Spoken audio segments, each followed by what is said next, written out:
Sir, Karnataka ರಾಜ್ಯ ವಕೀಲರ ಪರಿಷತ್ತಿನಲ್ಲಿ ತಾವು ಬಂದಿದ್ದೀರಾ, ನಾಮಿನೇಷನ್ ಮಾಡ್ತಾಯಿದ್ದೀರಾ. ಸೊ ಇದ್ರ ಬಗ್ಗೆ ಈಗ ನಾಮಿನೇಷನ್ ಮಾಡ್ಸ್ಕೊಂಬ ಬಂದಿದ್ದೀರಾ, ಇದ್ರ ಬಗ್ಗೆ ತಮ್ಮ ಅನಿಸಿಕೆ ಏನು ಸರ್? ಕರ್ನಾಟಕ ರಾಜ್ಯ ವಕೀಲರ ಪರಿಷತ್ತು ವಕೀಲರ ಕಲ್ಯಾಣ ಅಭಿವೃದ್ಧಿಗೆ ಇರ್ತಕ್ಕಂಥ ಒಂದು ಅಪೇಕ್ಷೆ ಮಾಡಿ ಇದೇ ಮಾರ್ಚ್ 11ನೇ ತಾರೀಕು ಕರ್ನಾಟಕ ರಾಜ್ಯ ವಕೀಲರ ಪರಿಷತ್ತು ಚುನಾವಣೆ ನಿಗದಿಯಾಗಿದೆ. ಈ ಚುನಾವಣೆಯಲ್ಲಿ ನಾನು ಕೂಡ ಒಬ್ಬ ಆಕಾಂಕ್ಷಿಯಾಗಿದ್ದೇನೆ. ವಕೀಲರ ಸಾಕಷ್ಟು ಸಮಸ್ಯೆಗಳು ಸುಮಾರು ವರ್ಷಗಳಿಂದ ನೆನೆಗುದಿಗೆ ಬಿದ್ದಿದ್ದಾವೆ. ಈ ನಿಟ್ಟಿನಲ್ಲಿ ಒಂದು ಹೋರಾಟವನ್ನು ಮಾಡಿ ವಕೀಲರ ಕಲ್ಯಾಣ ಅಭಿವೃದ್ಧಿಗಳನ್ನು ಮಾಡಬೇಕು ಅಂತೇಳಿ ನಾನು ಈ ಬಾರಿ ಚುನಾವಣೆಯಲ್ಲಿ ಸ್ಪರ್ಧೆ ಮಾಡಬೇಕು ಅಂತ ತೀರ್ಮಾನವನ್ನು ತೆಗೆದುಕೊಂಡು ಈ ಸಾರಿ ಚುನಾವಣೆಯಲ್ಲಿ ನಾನು ಆಕಾಂಕ್ಷಿಯಾಗಿದ್ದೇನೆ. ಈಗಷ್ಟೇ ನಾನು ನಾಮಿನೇಷನ್ ಮಾಡಿ ಹೊರಗಡೆ ಬರ್ತಾ ಇದ್ದೇನೆ.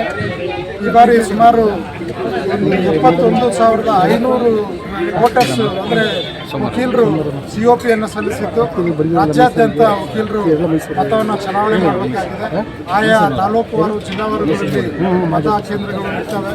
ಹಾಗಾಗಿ ಈಗಷ್ಟೇ ನಾಮಪತ್ರವನ್ನು ಸಲ್ಲಿಸಿ ನಾನು ಹೊರಗಡೆ ಬರ್ತಾ ಇದ್ದೀನಿ.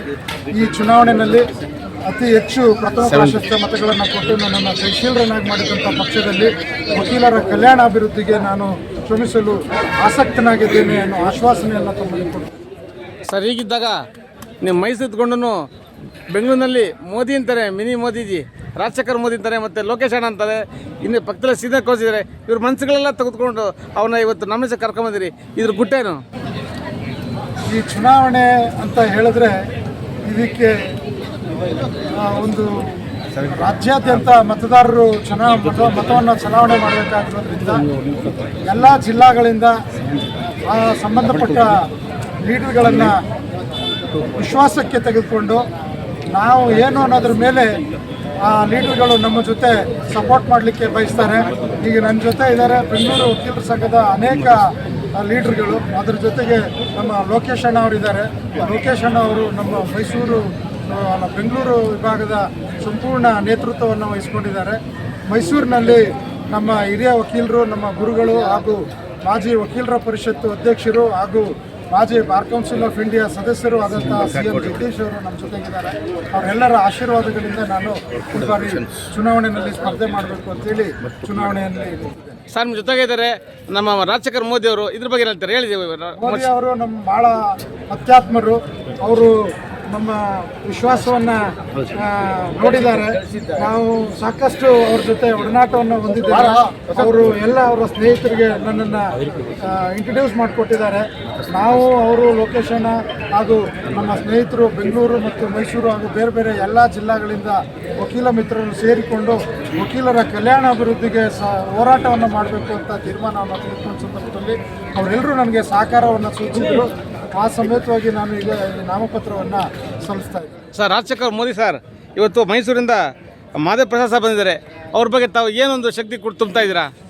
ಆಸೆಯಿಂದ ಸುರೇಶ್ ಈ ಸ್ಥಾನಕ್ಕೆ ಬರೋದಕ್ಕೆ ಪ್ರಯತ್ನ ಪಡ್ತಾ ಇದ್ದಾರೆ. ಅವರಿಗೆ ಎಲ್ಲ ಬೆಂಬಲಗಳನ್ನು ಕೊಟ್ಟು ಒಳ್ಳೆ ಮತಗಳಿಂದ ಆರಿಸಿ ನೋಡಬೇಕು. ಸರ್, ಲೋಕೇಶ್ ಅಣ್ಣ ಅವರು ನಮ್ಮ ಮಾದೇವ್ ಪ್ರಸಾದ್ ಸರ್ ಬಗ್ಗೆ ತಾವು ಏನು ಹೇಳ್ತೀರಿ, ಏನಿಗೆ ಇಷ್ಟಪಡ್ತೀರಾ? ಮಾದೇವ್ ಪ್ರಸಾದ್ ಅವರು ಭಾಳ ವಿಶ್ವಾಸ ಇರೋಂಥ ವ್ಯಕ್ತಿ. ಮಾದೇವ್ ಪ್ರಸಾದ್ ನನ್ನ ಕುದುರೆ ಇದ್ದಂಗೆ. ಕುದುರೆ ಜೊತೆ ಒಳಗೆ ಓಡ್ತಾ ಇದ್ರೆ ಗುರಿ ಸೇರ್ತೀವಿ. ಕತ್ತೆ ಜೊತೆ ಒಳಗೆ ಓಡ್ತಾ ಇದ್ರೆ ಕತ್ತೆಗೂ ಮರ್ಯಾದಿರಲ್ಲ, ನಮಗೂ ಮರ್ಯಾದಿರಲ್ಲ. ಅದಕ್ಕೋಸ್ಕರ ಮಾದೇವ್ ಪ್ರಸಾದ್ ವಕೀಲರ ಕಲ್ಯಾಣ ನಿಧಿಗೆ ವಕೀಲರಿಗೆ ಸಾಕಷ್ಟು ಸಹಾಯ ಮಾಡೋಂಥ ಮನಸ್ಸಿದೆ. ಧಾರಾಕಾರವಾಗಿ ಅವರು ಧಾರಾಳವಾಗಿ ಅವರು ವಕೀಲರ ನಿಧಿಗೆ ಒಳ್ಳೆ ಇದನ್ನು ತಂದುಕೊಡ್ತಾರೆ. ಘನತೆ ಗೌರವನ ಎಲ್ಲ ತಂದುಕೊಡ್ತಾರೆ.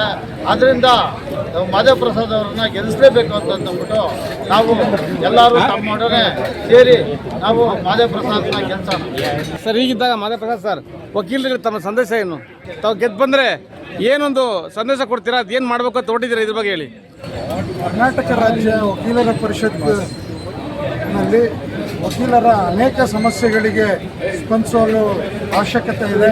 ಆ ನಿಟ್ಟಿನಲ್ಲಿ ಯುವ ವಕೀಲರು ಹಾಗೂ ಹಿರಿಯ ವಕೀಲರ ಮಾರ್ಗದರ್ಶನ ಎರಡನ್ನೂ ಪಡೆದುಕೊಂಡು ಹಿರಿಯ ವಕೀಲರನ್ನು, ಸಹೋದ್ಯೋಗಿ ವಕೀಲ ಮಿತ್ರರನ್ನು ಜೊತೆಯಲ್ಲಿ ತೆಗೆದುಕೊಂಡು ಎಲ್ಲ ಸಮಸ್ಯೆಗಳಿಗೆ ಒಂದು ಪರಿಹಾರವನ್ನು ಕಾಣಬೇಕು ಅಂತೇಳಿ ಈ ಬಾರಿ ಚುನಾವಣೆಯಲ್ಲಿ ನಾನು ಗೆದ್ದು ಜಯಶೀಲರನ್ನಾಗಿ ಸದಸ್ಯನಾಗಿ ಈ ವಕೀಲರ ಕಲ್ಯಾಣಾಭಿವೃದ್ಧಿಗೆ ಹೋರಾಟವನ್ನು ಮಾಡಲಿಕ್ಕೆ ಏನೇನು ಬೇಕು ಎಲ್ಲ ಪ್ರಯತ್ನಗಳನ್ನ ನಾನು ಮಾಡಬೇಕು ಅಂತೇಳಿ ಚುನಾವಣೆ